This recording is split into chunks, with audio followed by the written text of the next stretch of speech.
Game of Thrones Season 7, Episode 6, Beyond the Wall.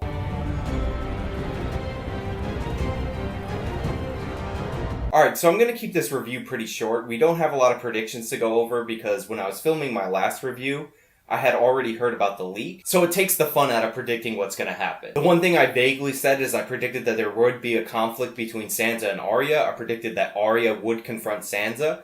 That did happen, and I was actually pretty disappointed in Arya in this exchange. I like Sansa. I like the fact that she defended herself. She pointed out that Jon would not have won the Battle of the Bastards. The battle was completely lost, and then the Knights of the Vale rode north to protect her. And Sansa, unlike Arya, had to survive in King's Landing. Unlike Arya, she had to deal with the politics of Westeros. And I think it's pretty fair for her to say that Arya would not have survived what Sansa survived. It's probably just as fair to point out that Sansa wouldn't have survived the things that Arya survived. But the thing is that the Starks are like a warrior family that can't do the politics of Westeros. Sansa Stark is like the only one in the family that can actually play the political game to survive. She's a lot like her mother in that regard. Everyone else seems to take after Ned, except for Rickon, who's pretty much useless, and he died with an arrow in his chest. But the thing that bothered me the most about this is that Arya is often sold by her fans as the smartest Stark. However, she isn't smart enough to figure out that Sansa was forced to write that letter. She's not competent enough to know that Littlefinger set a trap for her. I mean, one of the reasons that I liked the Lord Baelish versus Arya was due to the fact that Arya really never went up against somebody as smart as Lord Baelish. Prior to this engagement, I thought Arya was actually pretty smart and she could engage with Littlefinger. Maybe he would get the better of her in the beginning,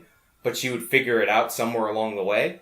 But that doesn't look like it's going to happen. Alright, that pretty much covers the politics of the North. So now I'm going to talk about what happened north of the Wall. So there are definitely a lot of things that I enjoyed when they went north of the Wall. A lot of character interactions that were really fun to watch as a fan. I definitely love the Hound. He's one of the funniest characters in all of the show. So seeing him interact with Tormund, super fun. Having him tell Gendry to stop complaining about his life, also pretty fun. Another character interaction that really stuck out to me was Jon Snow offering Ser Jorah his sword back. If you remember, Jorah's father was the Lord Commander of the Night's Watch, and he's the one who gave Jon his Valyrian steel sword. He told him that he was going to pass that down to his own son, but he decided that Jon was more deserving of it. Jon, of course, being the good guy that he is, he takes out the sword and he offers it to Jorah because it's been in his family for generations. And Jorah, being the good guy that he is, refuses it. He says, if my father gave it to you, then you're the one who deserves to wield it. So the character interactions were really cool. They get attacked by a White Walker bear, which was kind of silly, honestly. The drunk dude with the ability to bring that other guy back to life with the Lord of Light powers got wounded in that battle. We also learned that the Hound is still afraid of fire, so that's still a thing that he's going to have to overcome as a character. And then the Hateful Eight come across the White Walker army. They actually capture a White. Jon kills a White Walker, which causes most of the other Whites to hit the ground. It turns out if you kill the reanimator of the dead, then all the dead that person reanimated will fall. So we could definitely see a scenario where Jon ends up engaging the Night King maybe at the end of the series, and that's how the White Walker army is defeated. Kill the Night King, destroy his army. But anyway, they decide to send Gendry back to Eastwatch to send a raven to Daenerys,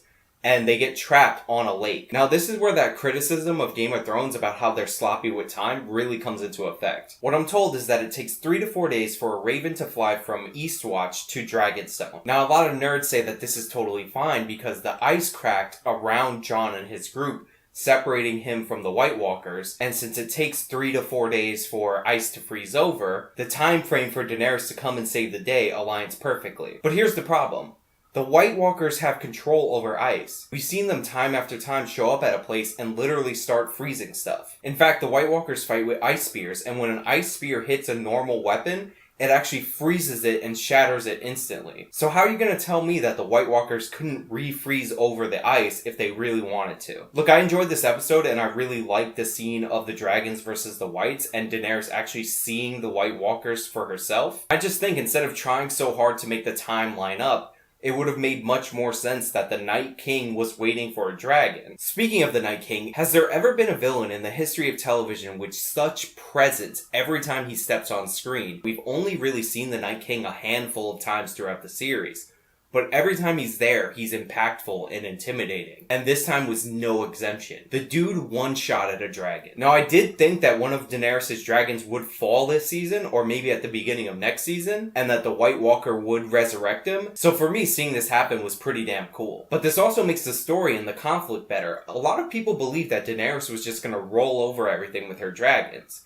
And the dragons have been built up throughout the series as this overwhelming threat. I mean, Aegon the Conqueror and his two sisters conquered all 7 kingdoms with the dragons. So it stands to reason that when Daenerys sailed to Westeros with the dragons and the Navy and the Dothraki and the Unsullied, that a lot of people believed that she was going to make short work of all of her foes. But the show has done a really good job of having the threats stand a chance against her. The intelligence of Cersei outmaneuvering Tyrion and Daenerys, and the Night King showing how fucking powerful he really is. He took one spear, threw it into a dragon, and killed it instantly. Then he reanimated the dragon. Now there's a dispute about whether or not the dragon's going to breathe ice or fire. My money's on blue fire, and that's for 2 reasons. Something's got to take down the wall, and dragon's fire seems like the perfect thing to burn a hole in the wall. And the reason I think it's going to be blue is because if this dragon's going to fight the other dragons, it will help the audience know what's going on if the fires are different colors. Alright, now that we're through all the good stuff, let's get to the scene that I absolutely hated. So a dragon falls, Daenerys runs, and Jon gets stuck behind. Jon climbs out of the water, and all of a sudden he's surrounded by the whites. And who comes to save him but Benjen Stark, the Deus Ex Machina north of the wall. It was pretty cool to see Benjen. I would have liked for him to be set up a little better for this episode, because the last time we saw him, he came out of nowhere and saved Bran, and now it's like he has Stark radar. He puts Jon on a horse, Jon rides north of the wall, and he ends up showing up. Daenerys sees him. He was just in a frozen lake, so he's wet and freezing. His clothes are all removed. Daenerys ends up seeing the wounds, and the heart wound in particular, and she then realizes that Jon did literally take a knife for his people. And it's all good stuff until Jon wakes up. Jon wakes up, he grabs Dany's hand, so they're setting up a romance that I just don't think that they need to set up. Daenerys pledges that she will fight for the North and she will fight for Jon, which is great. While she's sad about losing the dragon, she realizes her purpose now that she's seen the Night King. But then Jon declares Daenerys his queen.